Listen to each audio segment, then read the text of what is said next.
अस्सलाम वालेकुम एवरीवन। इस लेक्चर में हम स्टार्ट करेंगे ग्रामर।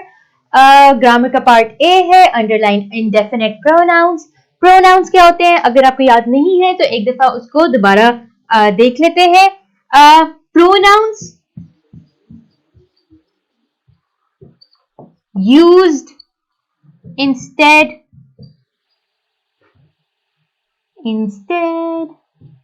ऑफ नाउन्स, यानी कि जो हमारी नाउन्स हैं, यानी कि नेम्स जो हैं प्लेसेस के, लोगों के, चीजों के, उनकी जगह पर जो हम वर्ड्स यूज करते हैं उनको हम कहते हैं प्रोनाउंस।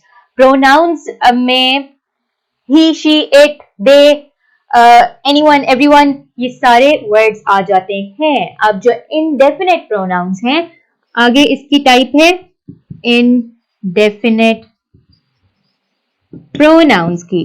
ठीक है, प्रोनाउंस इनडेफिनेट से क्या मुराद होता है? इनडेफिनेट का मतलब होता है जो कोई चीज पर्टिकुलर नहीं है, जो चीज कोई स्पेसिफिक नहीं है।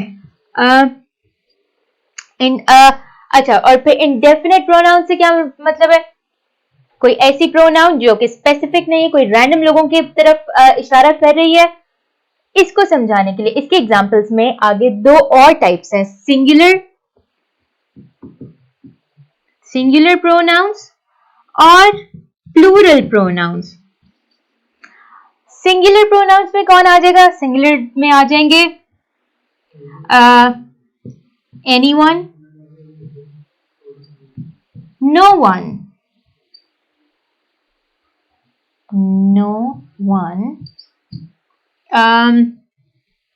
Someone, etcetera.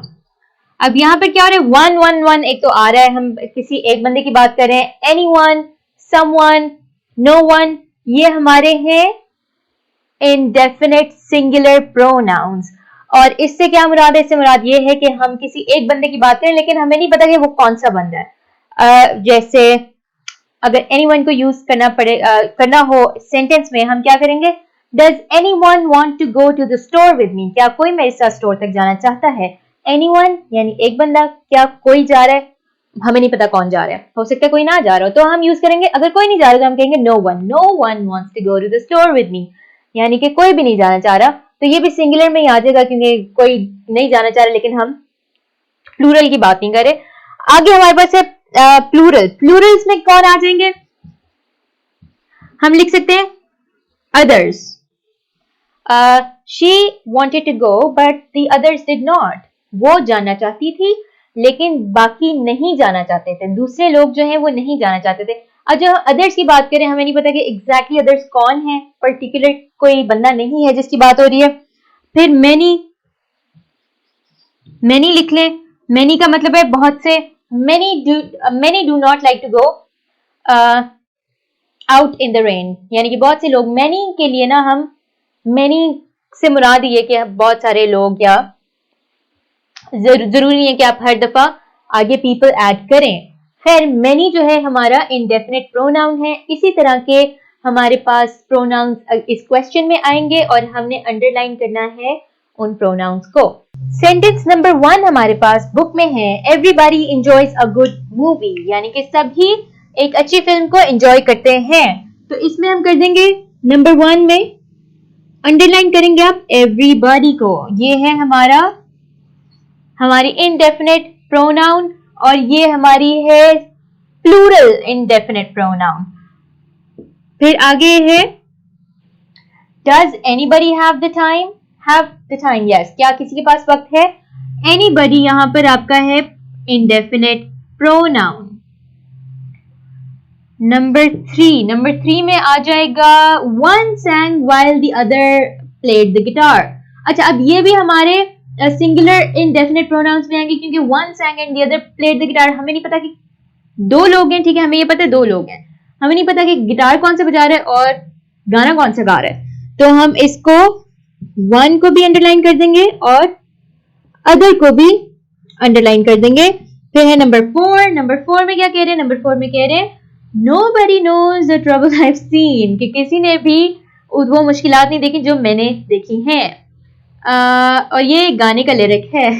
तो ये गाने में से nobody knows the trouble I've seen. Nobody इसमें हमारा indefinite pronoun है. Number 5, the secret was known by few. Few हमारा pronoun है कि जो राज था वो कुछ लोगों को ही पता था. फिर नंबर 6 में हमारे पास आ रहा है No, the secret was known by many. यानी कि नहीं, जो राज था वो ज्यादा लोगों को पता था. Many हमारा as I told you plural indefinite pronoun. और इसके बाद है mathematics is too hard for some. Maths कुछ लोगों के लिए बहुत मुश्किल होता है. मिस मारूफ इंक्लूडेड. मेरे लिए मैथ बहुत मुश्किल है. इंग्लिश. तो यहाँ पर हम उसमें कर देंगे सम हमारा इंडेफिनेट प्रोनाउन है. नंबर 8 पे आ जाएगा surely you recognise somebody. You यहाँ पर इंडेफिनेट प्रोनाउन नहीं है. यू एक प्रोनाउन है लेकिन इंडेफिनेट नहीं, क्योंकि आपसे बात की जा रही है. आप एक पर्टिकुलर इंसान है, तो समबडी यहाँ पर हमारी इंडेफिनेट प्रोनाउन आएगी. और नंबर 9 में है is there anything I can do. क्या कोई ऐसी चीज है जो मैं कर सकता हूं. एनीथिंग यहाँ पर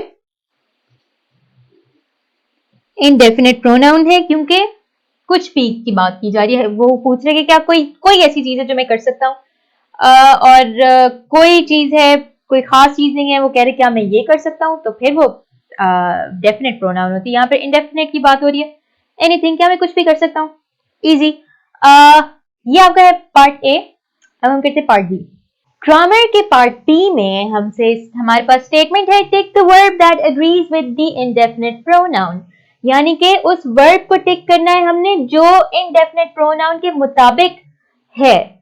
और हमें पता है कि जो हमारा सब्जेक्ट है, सब्जेक्ट अगर प्लूरल होगा तो वर्ब के एंड पे एस नहीं आएगा. सिंगुलर होगा तो वर्ब के एंड पे हम एस ऐड कर देंगे. अच्छा, तो अब जो यहाँ पर हमारे पास पहला सेंटेंस है उसमें वो कह रहा है each of the family members blank one vote. कि हर फैमिली मेंबर्स के पास एक वोट है. Each of the family members, each का मतलब होता है हर कोई. एक की बात हो रही है, सबकी इकट्ठे बात नहीं हो रही. तो जब ईच की बात होती है इसका मतलब है हम एक की बात कर रहे हैं, यानी हर एक के पास. तो इसके साथ हम ऐड करेंगे हैज. अगला है one of the boys blank pizza every day. कि लड़कों में से एक हर हफ्ते पिज्जा खाता है. ईट या ईट्स आएगा क्योंकि हमने वन को जहन में रखना है. वन हमारा सब्जेक्ट है, बॉयज हमारा सब्जेक्ट नहीं है. Both of the answers blank correct, यानी दोनों सवाल सही हैं. बोथ का मतलब होता है दोनों से मुराद है यानी दो लोग, प्लूरल है ये, तो हम इसमें कर देंगे आर. आगे हमारे पास है number 4 a few of the staff blank gone today. के स्टाफ में से कुछ लोग आज गए हुए थे, चले गए थे. इसको हम कर देंगे वर. फ्यू कुछ, प्लूरल के साथ हम वर ऐड करते हैं. नंबर 5 में वो कह रहे हैं all of the animals blank when they are scared. तमाम जानवर भागते हैं जब वो डर जाते हैं. तो यहां पर हम ऑल की बात कर रहे हैं, सब की बात कर रहे हैं. रन आएगा. नंबर 6 में है someone blank his own thoughts. यानी किसी की अपनी सोच होती है, सोचें होती हैं. someone has. Number 7 you know that others blank tried this. others की बात हो रही है, others से मुराद है एक से ज्यादा लोग, तो हम इसमें have कर देंगे. और इसकी जो ट्रांसलेशन है वो है आप जानते हैं कि दूसरे लोगों ने भी ये इसकी कोशिश की है. दूसरे लोगों की बात हो रही है, एक से ज्यादा शख्स की बात हो रही है, तो हम have ऐड करेंगे. ये है आपका ग्रामर का पार्ट बी. अब इसका पार्ट सी करते हैं.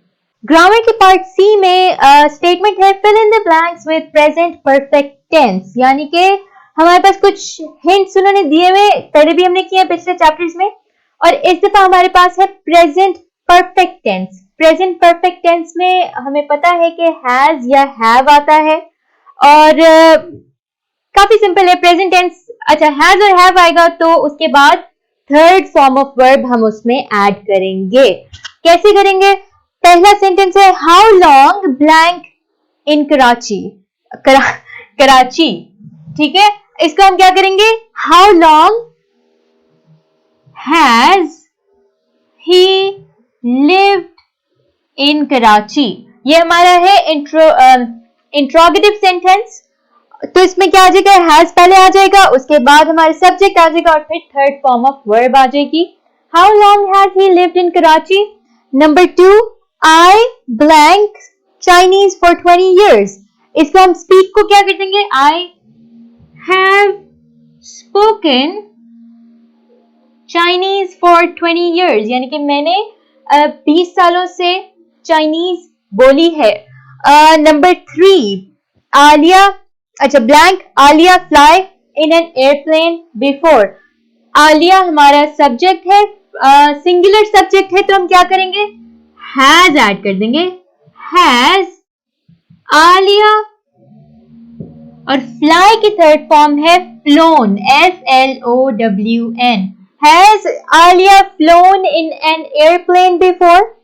नंबर 4 है Shaan blank not go to lunch yet.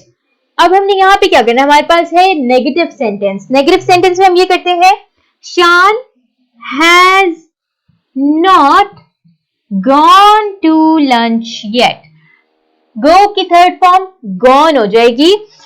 Number 5, our class blank a field trip 3 times this year। Take, तो हम करेंगे our class has taken a field trip 3 times this year। अच्छा, कि हमारी क्लास ने 3 दफा इस साल फील्ड ट्रिप्स लिए, यानी वो ट्रिप पे गई है क्लास 3 दफा। फिर है number 6, where blank they move to। अब हम इसको ऐसे करेंगे where have they moved to। Number 7 में है Javeria blank that question 4 times today। Hint में है आस्क, हम इसको करेंगे Javeria has asked that question 3 times today, तो 4 times today। ठीक हो गया? ये है हमारा, ये है ग्रामर का part C, fill in the blanks, present perfect tense. इसकी प्रैक्टिस करें। कोई क्वेश्चन हो तो मुझसे पूछ लीजिएगा। मैं आपसे मिलूंगी नेक्स्ट लेक्चर में। तब तक के लिए अल्लाह हाफिज।